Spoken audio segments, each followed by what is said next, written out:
नमस्कार दर्शकों, पंडित साधना चैनल में आप सभी का हार्दिक स्वागत है। आज हम अपने पॉडकास्ट के अंदर दूसरा अगला पॉडकास्ट लेकर आ रहे हैं, जिसके अंदर मैं आपको बताने जा रहा हूँ महाअघोरी भामाखेपा के जीवनी के बारे में, जिन्होंने वेश्या के स्तनों से खून निकाल देने का साहस किया था और जिन्होंने माँ तारा के विग्रह पर मूत्र विसर्जन किया था पूरी पब्लिक के सामने।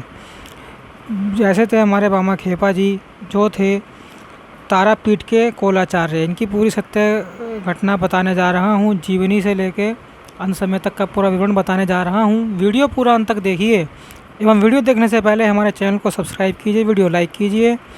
व्हाट्सएप, फेसबुक, इंस्टाग्राम एवं सभी प्रकार की सोशल नेटवर्किंग साइट्स पर हमारे वीडियो को अधिक से अधिक शेयर भी कीजिए और साथ ही सब्सक्राइब बटन के बराबर में जो बेल आइकन है उसको भी दबाकर ऑल नोटिफिकेशंस को ऑन कर लीजिए, जिससे कि सनातन धर्म से संबंधित सभी प्रकार की जानकारी एवं वीडियो आपको मुफ्त में एवं समय से प्राप्त हो सके। और साथ ही आप तंत्र साधना के क्षेत्र में अग्रसर हैं तो हमारे पोस्टकार्ड और चैनल से जुड़े रहिए। आपको और भी उत्तम अनेक प्रकार की साधना एवं उससे रिलेटेड कहानियाँ, सूत्र बताए जाएंगे। दर्शकों, शुरू करते हैं। तारापीठ के महाशमशान के एकांत में अघोराचार्य भामाखेपा सोए हुए थे। अमावस की बहरात अपने ढलान की ओर अग्रसर थी। भामाखेपा हमेशा की तरह पूर्णतः नग्न अवस्था में थे कि तभी वासना की सुंदर प्रतिमूर्ति नगर की युवा वैश्या उस शमशान में चली आई। भयानक सन्नाटे और चिताओं की भस्मी भूत राख हड्डियों के बीच से चलती हुई वैश्या अघोरी भामाखेपा के निकट चली आई। भामाखेपा अब भी निद्रा में लीन थे। वैश्या उनके शरीर से लिपटने लगी। उसके हाव भाव कामुकता की चरम सीमा को छू रहे थे। ऐसा लग रहा था जैसे वह अघोरी को पी जाना चाहती है और अघोरी पहले की तरह निश्चल गहरी निद्रा में मगन थे। वैश्या एक कदम और आगे बढ़ी। उसने अघोरी को अपने बाहुपाश में भर लिया और फिर उसका एक हाथ अघोरी के गुप्त अंगों को टटोलने लगा। तभी भामाखेपा की आंखें जागृत हो गई और ठीक उसी समय विशा भी आश्चर्यचकित होकर सहम गई। पर जैसे ही वह पीछे होने को हुई, अघोरी भामाखेपा ने उसके स्तनों को अपने मुंह में भर लिया और फिर घटी एक ऐसी घटना जो आपके ज्ञान चक्षु खोलकर रख देगी। तो आखिर शमशान के सुनसान में आने वाली वह वैश्या कौन थी और कौन थे बंगाल के सिद्ध तारापीठ के कोलाचार्य प्रसिद्ध अघोरी तांत्रिक भामाखेपा, जिन्हें आज भी माँ तारा से पहले भोग लगाया जाता है। उनके द्वारा माँ तारा की मूर्ति पर मूत्र त्याग करने की घटना के तार्क क्या हैं और उनके रोमांचक जीवन की पूरी कहानी क्या है, यह सब आपको इस रोमांचक और ज्ञानवर्धक कहानी में जानने को मिलेगा, जो कि श्री प्रमथनाथ द्वारा रचित भारत के महान साधक नामक पुस्तक श्रृंखला के प्रथम खंड से ली गई है। तो आइए आरंभ करते हैं। तारापीठ बंगाल के बीरभूम जिले में स्थित एक सिद्ध पीठ है। यहाँ पर माँ भगवती के 10 महाविद्या रूपों में से दूसरी महाविद्या माँ उग्रतारा की पूजा वाम मार्गिक पद्धति से की जाती है। मान्यता है कि इस सिद्ध पीठ की स्थापना महान ऋषि और प्रथम कोलाचार्य महर्षि वशिष्ठ जी ने की थी। तब से लेकर आज तक इस सिद्ध तारापीठ के शमशान में कितनी ही महान विभूतियों ने साधना की और अपनी सिद्धियों को प्राप्त किया। इन विभूतियों में से एक विशिष्ट विभूति थे अघोरा भामाखेपा। बंगाल में इनके नाम का वर्णन होता है पागल बाबा, और वास्तव में यह दुनियादारी से इतने कटे हुए थे कि साधारण मनुष्य इन्हें पागल ही कह सकता है। बात तब की है जब भारत छोटी छोटी रियासतों में बटा हुआ था और अंग्रेज भारत की केंद्रीय शक्ति बन चुके थे। उस समय तारापीठ नाटो राज्य की सीमा के अधीन पड़ता था और वहाँ के राजा थे राजा रामकृष्ण। राजा रामकृष्ण के समय में तारापीठ के कोलाचार्य हुए श्री आनंदनाथ के शिष्य हुए कोलाचार्य मोक्षदा। आनंद मोक्षदा के समय ही तारापीठ के दूसरे साधक बड़े प्रसिद्ध और प्रभावशाली हुए, जिनका नाम था कैलाशपति। वहीं वीरभूम जिले में ही तारापीठ से सटा हुआ एक अटला था, अल नामक गांव था, जहां ब्राह्मणों की छोटी सी बस्ती थी। गांव के लगभग सभी लोग निर्धन थे और उनकी जीविका का साधन छोटे छोटे खेत और पुरोहित आय का काम होता था। अटला गांव में 22 फरवरी 1837 ईस्वी को पिता सर्वानंद चट्टोपाध्याय और माता राजकुमारी के घर उनकी दूसरी संतान के रूप में भामाखेपा जी का जन्म हुआ। पिता ने नाम रखा वामाचरण चट्टोपाध्याय। भाले और सरल प्रवृत्ति के थे, इतने सरल कि गांव के लोग ने उन्हें नाम दे दिया हांडे, जिसका अर्थ होता है निर्भीक। अब संसारिक लोगों द्वारा दिव्य विभूतियों को पागल कहने का यह पहला अवसर थोड़े ना था। लोग तो छल कपट और प्रपंच बुद्धि से परे लोगों को पागल ही कहने लगते हैं। तो पवामा चरण हावड़ नाम से गांव के लोगों का मनोरंजन बनाए करते थे। उन्हें कोई प्रभाव नहीं पड़ा। वह अपने पूर्व जन्मों के पुण्य प्रताप से जन्मजात भक्ति लेकर अवतरित हुए थे। उनका बाल्यावस्था का प्रिय खेल था देव मूर्तियों को द्वारका नदी के घाट पर ले जाना, कर स्नान कराना और उनकी पूजा के विविध खेल करना। इसके लिए वे कभी कभी पड़ोसियों के पूजा घरों में से भी मूर्तियां बिगड़े उठा ले जाते। जब पूजा के समय बिगड़े अनुपस्थित पाए जाते तो पड़ोसी हाड़े को ढूंढते और उनके पास से मूर्तियां मिलने पर, जो कि हमेशा ही मिलती थी, उन्हें जी भरकर फटकार देते थे। उन गांव वालों को अपने कुकृत्य का भाव भी नहीं होता था। क्या करें बेचारे मूर्ख बालक, वामाचरण की महानता से अनभिज्ञ जो थे। और फिर एक ऐसी घटना घटी जिससे गांव वालों को आश्चर्य के समुद्र में डुबो दिया। धान की कटाई हो चुकी थी। खलियान में पुआल के ढेर लगे हुए थे। उसी पुआल में किसी एक ढेर पर बैठा हुआ बालक वामाचरण अपनी भाव समाधि में लीन था। वामाचरण बचपन से ही भाव समाधि में चले जाते थे और वे देवी देवताओं का ध्यान करने लगते थे। बालक उधर पुआल पर भाव समाधि में लीन था और इधर पता नहीं कैसे उस पुआल में आग लग गई। अब आप तो जानते ही हैं कि पुआल की आग कितनी भीषण होती है। वह बहुत तेज़ी से फैलती है। देखते ही देखते पूरे पुआल का वह ढेर भयानक अग्नि से घिर गया और धूं धूं करके जलने लगा। लोग वामाचरण को बचाने के लिए चिल्ला रहे थे, उन्हें उठाने की कोशिश कर रहे थे, पर वामा थे कि अपने ध्यान की निद्रा से बाहर ही नहीं आ रहे थे। ऐसे में उनके माता पिता वहाँ पर आए। अगर इतनी प्रचंड थी वह, उस पर काबू नहीं पाया जा रहा था। बालक उस आग में पूरी तरह घिरे हुए थे। अपने बड़े बेटे को आग में घिरा हुआ देखकर माँ तो बेहोशी हो गई और पिता उस बालक को बचाने के लिए आग में कूदने ही वाले थे कि गांव वालों ने उन्हें पकड़ लिया। देखते ही देखते वह आग अपने चरम पर पहुंची और फिर धीरे धीरे शांत होने लगी। पुआल का वह ढेर राख के ढेर में तब्दील हो गया, परंतु लोगों ने आश्चर्यचकित होकर देखा कि वह बालक जैसे आग लगने से पहले निश्चल रूप से बैठा हुआ भाव साधना में लीन था, वैसे ही आग के समाप्त होने के बाद भी वह उसी भाव साधना में बैठा हुआ था। उसके शरीर पर आग से जलने का एक छोटा सा चिन्ह भी नहीं था। यह देखकर लोग समझ गए कि यह कोई सामान्य बालक नहीं है, बल्कि इसके अंदर एक महान आत्मा है। गांव के लोगों में बालक के प्रति एक श्रद्धा का भाव उत्पन्न हो गया, परंतु कहते हैं कि धीरे धीरे चमत्कार की घटनाएं भुला दी जाने लगती हैं। पिता सर्वानंद चट्टोपाध्याय के पास कुल मिलाकर परिवार का पेट भर सके इतनी ही संपत्ति थी, इसलिए प्रारंभिक शिक्षा के बाद ना तो वामाचरण पढ़ सके, ना उनके छोटे भाई राम, परंतु दोनों भाई गाने और अभिनय कला में दक्ष थे। पिता सर्वानंद चट्टोपाध्याय ने एक नाट्य मंडल कृष्ण यात्रा दल बनाया, जिसमें काम करते हुए वामाचरण पौराणिक कथाओं से रूबरू हुए और उनकी भक्ति को ज्ञान का प्रकाश मिलना आरंभ हुआ। वामाचरण की बड़ी बहन जय काली देवी अल्प वय में ही विधवा हो गई और माता के पास ही रहती थी। उनकी भक्ति भावना ने भी बालक वामाचरण की भक्ति को प्रगाढ़ किया। कहते कि जयकाल देवी इतनी उत्कृष्ट भक्ति कि उन्होंने अपने मृत्यु दिवस की सटीक घोषणा पहले से ही कर दिया था। खैर, वामाचरण के पड़ोसी दुर्गादास नाटो राज्य के एक कर्मचारी थे। तारा मंदिर की देखरेख का जिम्मा उनके ही जिम्मे था। कोलाचार्य कैलाशपति अक्सर ही दुर्गादास के घर आते जाते रहते थे। एक सिद्ध साधक और अघोराचार्य के रूप में उनकी बड़ी ख्याति थी। कहते हैं कि जब भी कैलाशपति दुर्गादास के घर आते, पता नहीं क्या आकर्षण से वामा भी वहाँ पहुँच जाते और बड़े आनंद से अघोराचार्य जी की सेवा किया करते। कैलाशपति भी उन्हें प्रेम से पास में बैठाकर ज्ञान पर शिक्षाएँ और कथाएँ सुनाते थे। एक पहुँचे हुए साधक थे, अतः वामाचरण में उन्हें शक्ति साधना का एक अदृश्य अंकुर दिखाई पड़ता था। अघोराचार्य इस बालक के विलक्षणता को पहचान रहे थे। आखिर उन्हें ही तो इस सरल साधारण बालक को महान साधक बनाना था, उसका गुरु बनना था। परंतु वामाचरण की यात्रा इतनी सुगम नहीं थी। अभी वामा की उम्र 18 वर्ष की हुई थी कि उनके पिता सर्वानंद चट्टोपाध्याय जी का देहांत हो गया और उसके परिणाम स्वरूप नाट्य मंडल कृष्ण यात्रा दल भी भंग हो गया।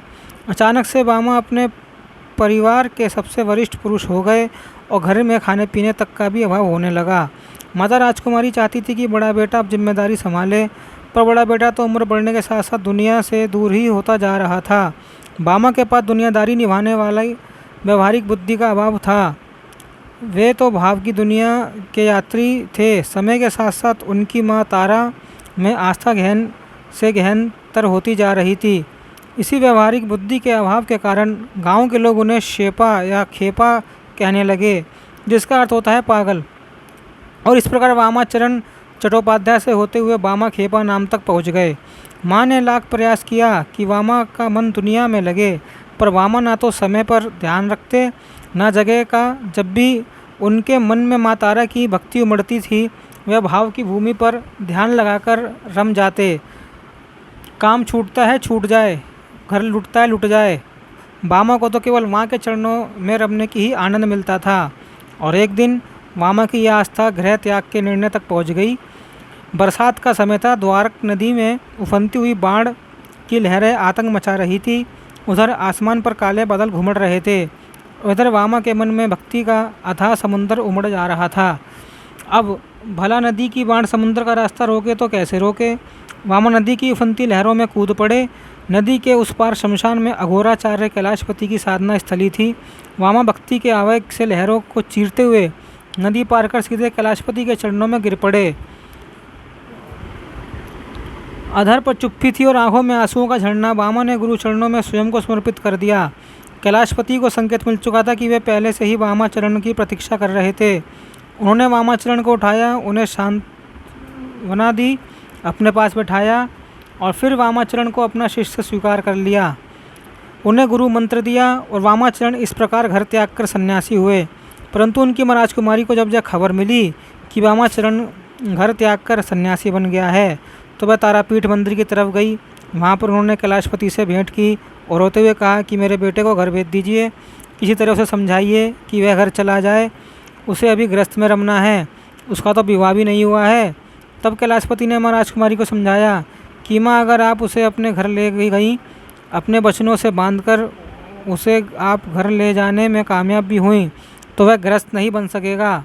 उसका मन सन्यासी हो गया है और ऐसे में उसे गृहस्थ की डोर से बांधना उसके जीवन को तो खराब करना ही होगा। उसके साथ जिसकी डोर बंधेगी उसके जीवन को भी खराब करना हो जाएगा। माता, आप समझिए, आपका पुत्र केवल आपकी ही भलाई के लिए नहीं बना है, वह दुनिया की भलाई के लिए बना है। वह तो सारे जगत का कल्याण करेगा। माता राजकुमारी देवी किसी तरह कैलाशपति के समझाने से समझ गई और दुखी मन से घर वापस आ गई। वामा के छोटे भाई राम अभी बहुत छोटे थे और घर में कोई कमाने वाला था नहीं। ऐसे में अन्न और पानी का जुगाड़ कैसे हो, यह सोचकर माता राजकुमारी बड़ी चिंतित रहने लगी थी। तब उनके पड़ोसी दुर्गादास, जिन्हें की तारा मंदिर की देख का जिम्मा मिला हुआ था, उन्होंने सोचा कि यदि वामाचरण को मंदिर के ही किसी काम में लगा दिया जाए तो उसका मन भी लगा रहेगा और वह अपने संन्यास का पालन भी कर सकेगा, साथ ही घर के लोगों को थोड़ी आर्थिक मदद भी हो जाएगी।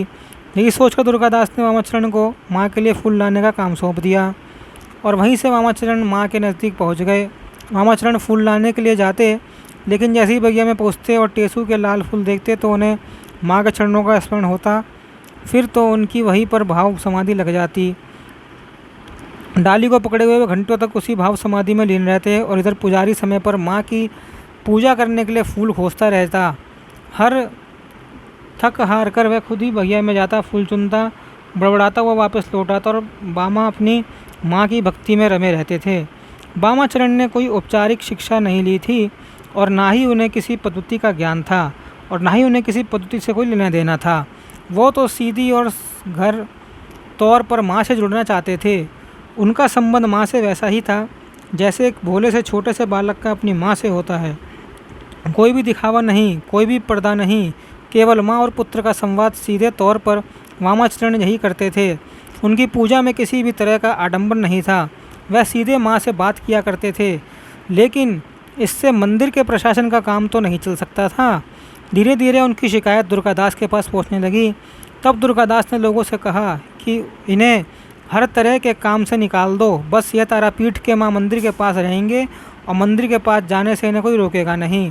और इस प्रकार उन्हें उनकी मनचाही चीज़ मिल गई।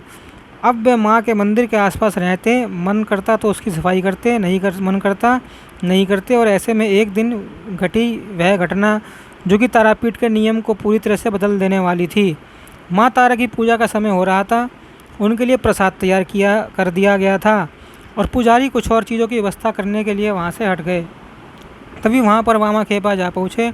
वामा खेपा एक युवा थे, उनका शरीर हिष्टता के भस्म मल लिया करते थे, बिल्कुल शिवजी की तरह दिखने वाले थे वामा खेपा। वामा खेपा जब वहाँ पर गए तो प्रसाद रखा हुआ था जो कि माँ को चढ़ाया जाना था। वामा खेपा को भूख लग रही थी, इसलिए उन्होंने माँ से कहा कि माँ, आपके बेटे को भूख लगी है, वह प्रसाद खाएगा। और फिर वहीं पर बैठकर वह प्रसाद खाने लगे। जब पुजारी उधर से आए तो उनके गुस्से का कोई ठिकाना नहीं रहा कि अरे ये कैसा सन्यासी है, माँ के लिए प्रसाद रखा हुआ था, अभी अर्पित भी नहीं हुआ और यह भोग लगाने लगा। तुरंत ही वहाँ के लोगों में हलचल मचने लगी, बातें होने लगी और फिर देखते ही देखते जो द्वारपाल आए और वामा खेपा को खींचकर बाहर लेके उनकी पिटाई की और फिर उन्हें वहाँ से भगा दिया। वामा खेपा पिटाई से त्रस्त होकर रोते हुए महाश्मशान में चले गए और माँ काली से कहा कि माँ, हमारे और तुम्हारे बीच ये द्वारपाल कहाँ से आ गए? माँ, क्या मैंने कोई गलती की? मुझे भूख लगी थी, मैंने तुमसे खाना मांगा और खा लिया, तो उसमें मेरी क्या गलती थी? मुझे तुमने क्यों पिटवा दिया? क्या तुम ऐसा ही चाहती थी कि मैं प्रसाद ना लूँ तो तुम मुझसे पहले ही कह देती? माँ काली ने उस समय तो कुछ नहीं कहा, परंतु जब रात में नाटो राज्य की रानी सो रही थी तो उसके सपने में माँ काली आई, भयंकर रूप से क्रोधित और कहा कि मैं यहाँ पर तारा शक्तिपीठ में बहुत समय से हूँ, पर तुम चाहती हो कि मैं यहाँ से चली जाऊँ? मेरे भोले वाले पुत्र वामा खेपा को मैंने ही कहा था कि जाओ मेरे साथ प्रसाद का भोग लगाओ, और तुम लोगों ने उसे पिटवा कर बाहर निकाल दिया। कल सुबह तक वह मंदिर में होना चाहिए, अन्यथा मैं इस मंदिर को छोड़कर चली जाऊंगी और फिर तुम्हारे राज्य पर जब विपत्ति आएगी उसकी उत्तरदायी तुम ही होगी। रानी की नींद झट से खुल गई। आधी रात को ही लोगों को आदेश दिया गया कि वामा खेपा को खोज की जाए। वामा खेपा के मंदिर के आसपास खोज होने लगी, पर वह मंदिर के आसपास नहीं मिले। वे मिले महाश्मशान में और वहाँ पर वे कहते हैं कि भूतों की बारात देखा करते थे। पुजारी उस महाश्मशान तक वामा खेपा का मान मनोवर हुआ और फिर वे फिर से मंदिर में आने लगे। इधर उनके गुरु कैलाशपति उन्हें अघोर पंथ की दीक्षा दे रहे थे, उन्हें घोरियों तांत्रिकों के सारे मंत्र बता रहे थे।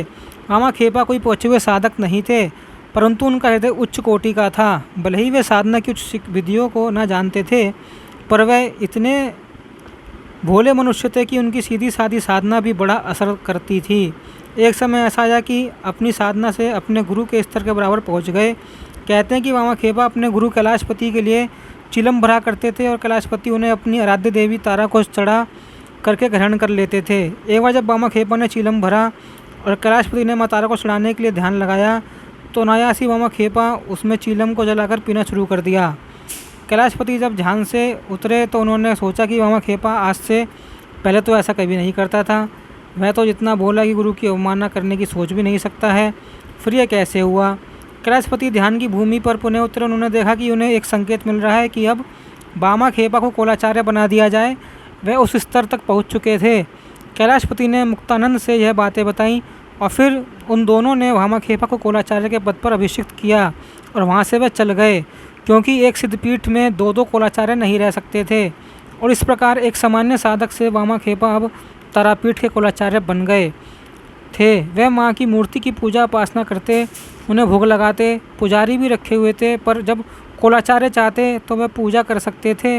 वामा खेपा की पूजा पद्धति होती थी, ना तो वहाँ पर समुचित रूप से कोई फूल होता, ना ही प्रसाद, ना ही कोई शास्त्रीय विधि का पालन किया जाता था। जो भी होता वहाँ पर उसे लेकर वामाचरण कहते थे कि माँ, यह लो अपने पुत्र की भेंट स्वीकार करो। और फिर माँ तारा बस इसकी रट लगाते और देखते कि उस दिन मूर्ति की स्मृति थोड़ी सी अधिक हो जाती, मानो माँ मुस्कुरा कर स्वयं उनके हाथों से प्रसाद ले रही है। और प्रसाद वाली जो घटना हुई थी उसके बाद से ही एक नियम लगा दिया गया था कि माँ तारा की पूजा करने से पहले प्रसाद वामाचरण को अर्पित किया जाता था और वामाचरण कभी कभी अपने हाथों से माँ को प्रसाद खिलाते। तो लोग कहते हैं कि माँ की मूर्ति सजीव हो उठती है और वह प्रसाद ग्रहण करती थी। इसी तरह वामा खेपा माँ की तपस्या कर रहे थे। उन्हें किसी भी तरह की पद्धति का कोई ध्यान नहीं था और अक्सर ही वे जब ध्यान की भूमि में होते तो वे मूत्र का भी वहीं त्याग कर देते। और एक बार इसी तरह ध्यान की भूमि में चलते हुए वे गए और माँ तारा की मूर्ति पर भी मूत्र त्याग कर दिया। यह देखकर वहाँ के लोग आश्चर्यचकित रह गए, हतप्रत रह गए और अरे, माँ की मूर्ति को पवित्र कर दिया। वे लोग तुरंत ही वहाँ से राजा के पास गए और जाकर कहा कि वामा खेपा ने ऐसी बात की है, अब तो मूर्ति को शुद्ध करना होगा। तुरंत मूर्ति को शुद्ध करने के लिए उपाय प्रारंभ हुए। परंतु फिर लोगों ने उनसे पूछा कि वामाखेपा आपने ऐसा क्यों किया। तो वामाखेपा ने कहा कि मेरी माँ है, मैं उसका पुत्र हूँ, फिर भला माँ और पुत्र के बीच में जो भी हो उससे तुम्हें क्या लेना देना। मैंने अपनी माँ पर पेशाब किया है, फिर तुम इससे क्यों आपत्ति करते हो। लोगों को यह बात हजम नहीं हुई, पर रात में माँ ने फिर से रानी को स्वप्न दिया और कहा कि मेरे और वामाखेपा के बीच में कोई नहीं आएगा, मुझे शुद्ध करने की कोई आवश्यकता नहीं है, मैं परम शुद्ध हूँ। वामाखेपा का मूत्र त्याग मेरे ऊपर हुआ और मुझे इससे कोई आपत्ति नहीं है, वह मेरा बालक है।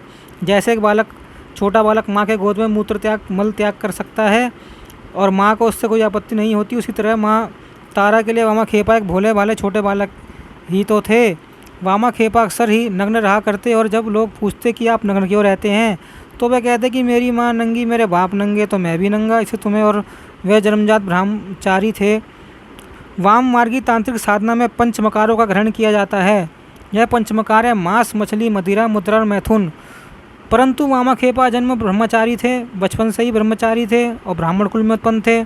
उन्हें किसी भैरवी की आवश्यकता नहीं थी जिससे कि वे अपनी तंत्र साधना पूरी कर सकें।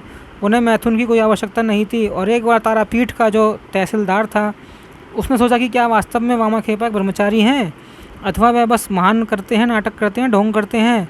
और इसलिए उसने पैसे देकर नगर वैश्या को तय किया कि वह जाए और वामाखेपा की परीक्षा ले। नगर वैश्या रात के सन्नाटे में वामाखेपा के पास उस माँ शमशान में चली गई। वामाखेपा हमेशा की तरह नग्न अवस्था में सोए हुए थे। वैश्या उनके पास जाकर उनके शरीर से चिपटने लगी और जब वामाखेपा की नींद नहीं टूटी तो उसने उनके मर्दाना अंगों को टटोलने का प्रयास किया।